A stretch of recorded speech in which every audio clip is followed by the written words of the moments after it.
Buenos días. Para los que me conocen, mi nombre es Sebastián Rojas y para los que no, también. El día de hoy vamos a exponer el tema de epitelios y glándulas, empezando por lo que es la histología generalidades.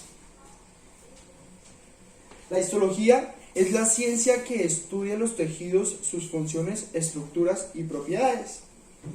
La célula como unidad funcional y estructural de los tejidos. ¿Qué es un tejido? Un tejido es un grupo de células que tiene un origen embrionario común y cumplen funciones especializadas. La histología es el estudio celular e histológico para determinar enfermedades estructurales y funciones de los tejidos. Existen 4 tipos de tejidos. Encontramos el tejido epitelial, el tejido conectivo, el tejido muscular y el tejido nervioso. Vamos a hablar de cada uno de ellos. Entonces vamos a decir cuáles son los tipos de tejidos. Entonces, el tejido epitelial cubre las superficies, reviste los órganos, cavidades, forma de glándulas y permite la interacción del medio interno y externo. El tejido muscular está compuesto por células especializadas en construcción y generación de fuerza motriz. Los tejidos conectivos protege y sostiene el cuerpo y sus órganos. Uno une los órganos y almacena las reservas. El tejido nervioso está compuesto por células especializadas en detectar señales del exterior y generación de impulsos eléctricos aferentes y eferentes. Vamos a encontrar una breve forma de lo que es un tejido, de cómo está compuesto, en la siguiente imagen. Como pueden observar, está compuesto por 5 uniones. Entonces, está la unión estrecha, que está conformada por lo que son membranas plasmáticas adyacentes, el espacio intercelular y las cadenas de proteínas transmembrana. Encontramos también la unión adherente, que contiene un cinturón de adhesión, como lo podemos observar, un espacio intercelular, un glucoproteína de transmembrana mayor conocida como caderina, la placa, microfilamentos que se llaman más como actrina y las membranas plasmáticas adyacentes. Vamos con la desmosoma. Esa contiene un filamento intermedio mayor conocido como queratina, una glucoproteína de transmembrana, al igual que la unión adherente mayor conocida como la caderina, contiene una placa, un espacio intercelular, membranas plasmáticas adyacentes. Por acá vamos a observar la hemidesmosoma, que contiene en sí placa, membrana plasmática, una membrana basal, donde aparece la membrana basal, y el filamento intermedio, mayor conocido como la queratina. Por último, una unión comunicante. La unión comunicante es la comunicación entre células, conexiones mayor compuestas por conexina y membranas plasmáticas adyacentes. Con esto vamos al siguiente paso, que es el tejido epitelial. El tejido epitelial, como podemos observar, es de este lado, que está contenido. El tejido epitelial con un gran número de células con uniones estrechas. Como lo podemos observar en la imagen, casi no se nota porque son estrechas, pero son todas estas venas rojas que se pueden notar en el sentido de la palabra. Y poca o ninguna matriz extracelular. Yendo al tejido conectivo, que tiene pocas células dispersas rodeadas por gran cantidad de matriz extracelular. Es decir, tienen gran cantidad de matriz extracelular, pero tiene pocas células dispersas. A diferencia de lo que es el tejido conectivo epitelial. Vamos a hablar en sí ahora de lo que es el tejido epitelial. Entonces, el tejido epitelial está formado por células dispuestas en una lámina continua. Pueden tener una o dos capas, unidas con uniones estrechas, con poco espacio entre ellas. Tienen 2 patrones. Esta reviste y cubre estructuras en el epitelio de cubierta, forma la porción secretora de las glándulas en el epitelio glandular También tiene la superficie apical, que es la que tapiza, pueden tener críos o microvellosidades.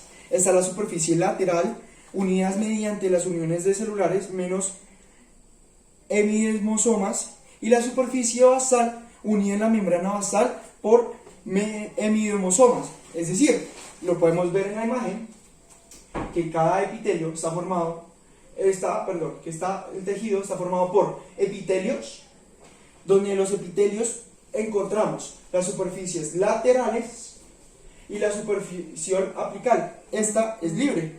También encontramos lo que es la lámina basal, la lámina reticular, dándonos así la membrana basal en una unión. En el tejido conectivo nos podemos dar cuenta que hay un vaso sanguíneo y un nervio, así formando en totalidad un tejido epitelial. Siguiente, entonces, vamos a decir, entonces el tejido epitelial está constantemente expuesto a lesiones y a la fricción, por lo que las células tienen una alta tasa de recambio. De acuerdo con la disposición de las capas, vamos a hablar de tres, es decir, la simple, la pseudoestratificada y la estratificada. Y también de acuerdo a las formas de sus células, que también son tres. Vamos a hablar de la célula pavimentada o plana, de la célula cúbica y de la célula cilíndrica. ¿Cómo lo vamos a ver a continuación? Disposición de las capas, como podemos observar. La primera que les había mencionado, la simple. La disposición simple de las capas es esta que está en este sector donde solo hay una capa, por eso es simple. La pseudoestratificada, es decir, que su capa aumenta el tamaño, es solo el tamaño más no la cantidad de capas, es la pseudoestratificada. Y la estratificada es la que está una sobre otra, formando una gran cantidad de capas, cada una con su membrana basal. Ahora, vamos a hablar de la forma de las células. Primero está la pavimentosa, la que está plana, totalmente plana, la cúbica, que tiene forma cúbica, y la membrana cilíndrica, que aumenta también de forma cilíndrica, cada una con su membrana basal. Vamos a hablar entonces de lo que es el epitelio pavimentoso simple. El epitelio pavimentoso simple es una capa única de células planas similares al suelo de baldosas, si se observa desde la superficie apical, que posee un núcleo central aplanado de forma oval o esférica. Es decir, estas pequeñas partes que encontramos en la imagen. ¿Dónde se encuentra? Entonces uno dice, ¿dónde se encuentra eso? ¿Dónde se encuentra? Entonces, se encuentra principalmente en el revestimiento del sistema cardiovascular linfático, es decir, corazón, vasos sanguíneos, vasos linfáticos, donde se conoce como endofilio. Y dos, la forma capa epitelial de las membranas serosas, peritoneo, pleurura, pericardio y pericardio, riñón y superficie interna de la membrana plática. ¿Cuál es su función? Se dirán ustedes, ¿cuál es su función? ¿De qué nos sirve esto? Su función es presente en sitios de filtración, como la filtración de la sangre al riñón, o de difusión, como la difusión de oxígeno hacia los vasos sanguíneos de los pulmones, y en sitios de secreción de las membranas sensoras. Esta no se encuentra, escuchen bien, no se encuentra en zonas del cuerpo sujetas a tensión mecánica. No se encuentra, no se les olvide ese pequeño detalle. El epitelio cúbico simple. Su función, vamos a hablar al revés, su función, secreción y absorción. La ubicación, cubren superficies de ovarios, revisten la superficie anterior de la cápsula de los lentes oculares, forman el epitelio pigmentado en la superficie posterior de la retina, revisten los túbulos renales y los conductos glandulares, forman la porción secretora de algunas glándulas como la tiroides y los conductos de algunas glándulas placenteras. Descripción del epitelio cúbico simple.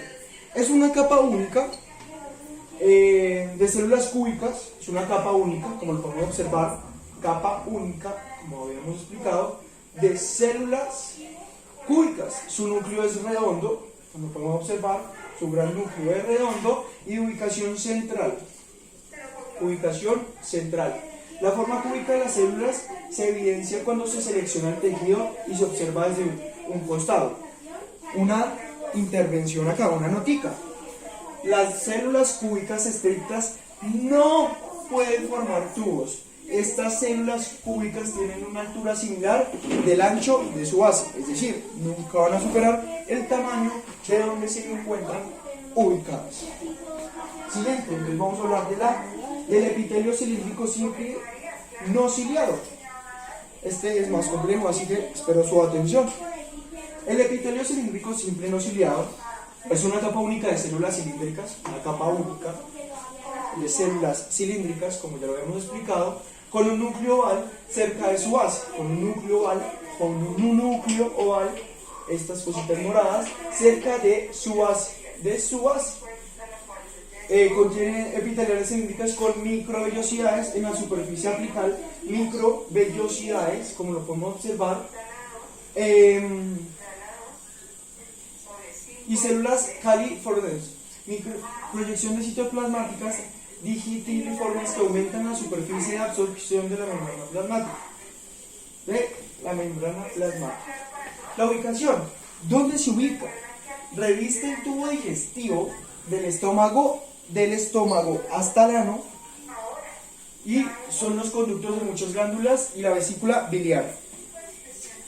La función, ¿cuál es la función de esta? La función de esta es la secreción y absorción. ¿Ok? Entonces, las células cilíndricas grandes contienen más organulos, que esto permite mayor nivel de secreción y absorción que las células cúbicas. El moco secretado lubrica las paredes del tracto digestivo, respiratorio y reproductor a gran parte del aparato urinario, evitando que las heces de los jugos gástricos destruyan la capa protectora del estómago. Como podemos observar en la imagen, ingestivo delgado, todo lo que va sobre este epitelio. Vamos con el siguiente, por favor. El epitelio cilíndrico simple ciliado.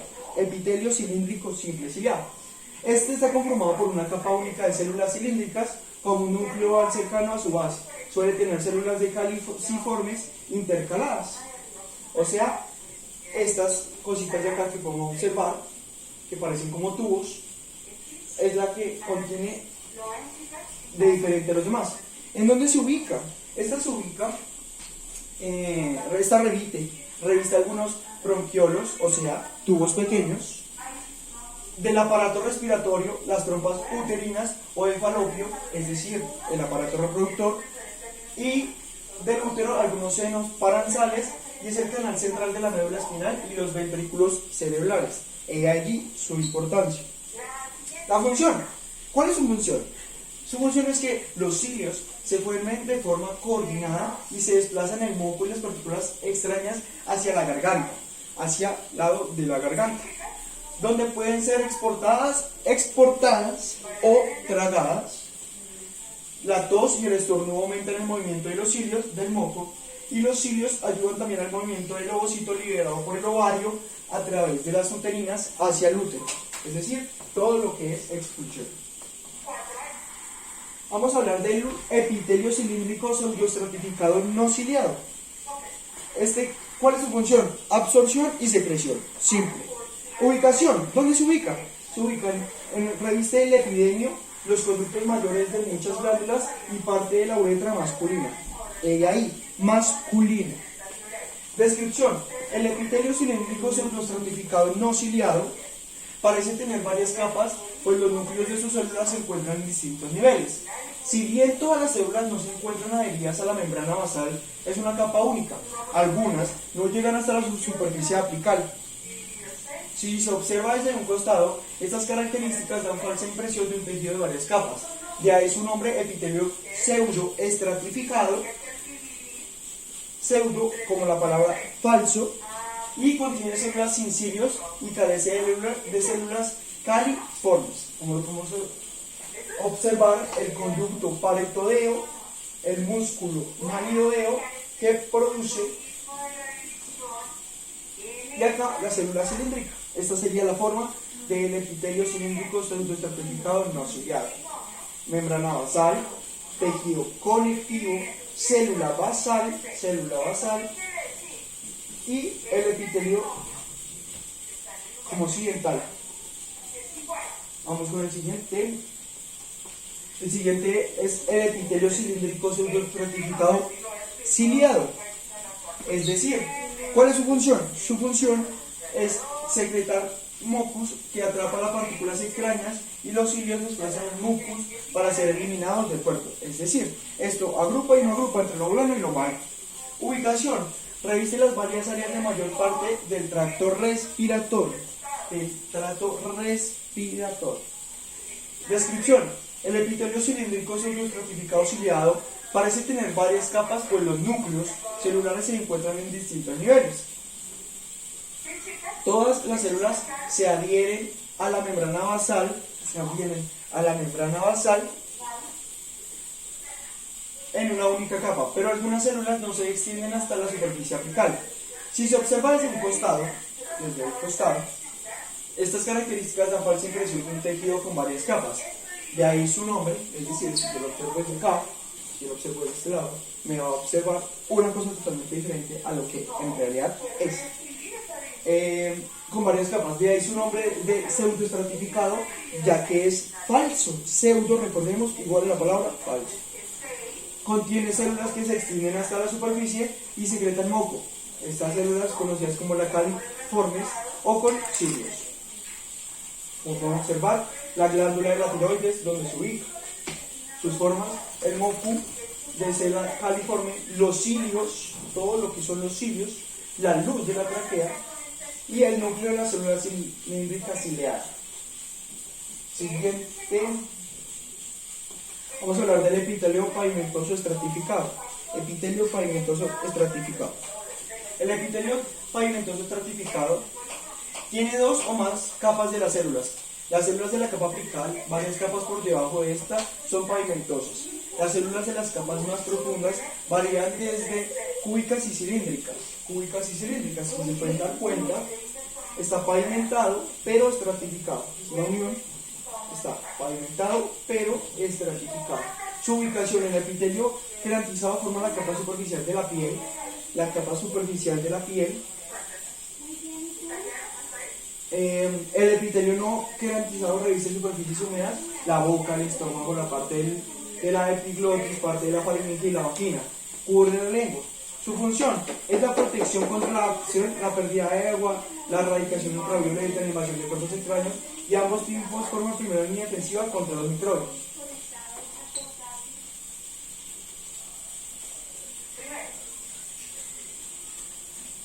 Vamos a hablar de las glándulas endocrinas. La descripción de las glándulas endocrinas es la secreción de las glándulas endocrinas, es decir, hormonas, que ingresan en el líquido intersticial y luego difunde hacia el torrente sanguíneo sin pasar por un conducto. Las glándulas endocrinas se describen en el detalle. Ubicación. Algunos ejemplos incluyen que la glándula hipofosis en la fase del encéfalo, la glándula pineal del encéfalo, las glándulas tiroides y paratiroides cerca de la laringe, o sea, las cuerdas vocales. Las glándulas suprarrenales sobre los riñones, el páncreas cerca del estómago, los ovarios en la cavidad pélvica y los testículos en el escroto, el timo de cavidad torácica. Las formas regulan muchas actividades metabólicas físicas en el ritmo de la cavidad torácica. La función es que las hormonas regulan muchas actividades metabólicas y fisiológicas para mantener la homeostasis. Como podemos ver acá, está el folículo progresivo, la glándula endocrina, el proceso hormonal y el vaso sanguíneo. Por último, vamos a hablar de la glándula exocrina, ¿cuál es su función? Esta produce sustancias como el sudor, que ya ayuda a disminuir la temperatura corporal, el sebo, serumen, saliva o enzimas digestivas. La ubicación, las glándulas sudoríparas y sebáceas de la piel y las productoras de seda de las orejas, glándulas digestivas como las glándulas salivares, secretan hacia la cavidad bucal y páncreas, secreta hacia el intestino delgado. Descripción, por último, Los productos de secreción de las glándulas exocrinas se envuelcan en conductos que desembocan en la superficie del epitelio de cubierta y revestimiento como piel de los órganos huecos. Acá podemos observar la glándula con la membrana basal, el núcleo de la célula secretora de la glándula sudorípara y la luz del conducto de la glándula sudorípara. Como las dos se pueden observar en forma tanto de dibujo como en forma microbiológica. Estas se encuentran dentro de la piel, como lo podemos observar, y desde la piel al exterior y todo lo que contiene en ella. Muchísimas gracias por su atención. Lamentamos un poco el exceso del tema, pero es para que todos a ustedes les quede claro. Con ustedes, Sebastián Rojas, y nos esperamos ver en una próxima ocasión. Hasta luego.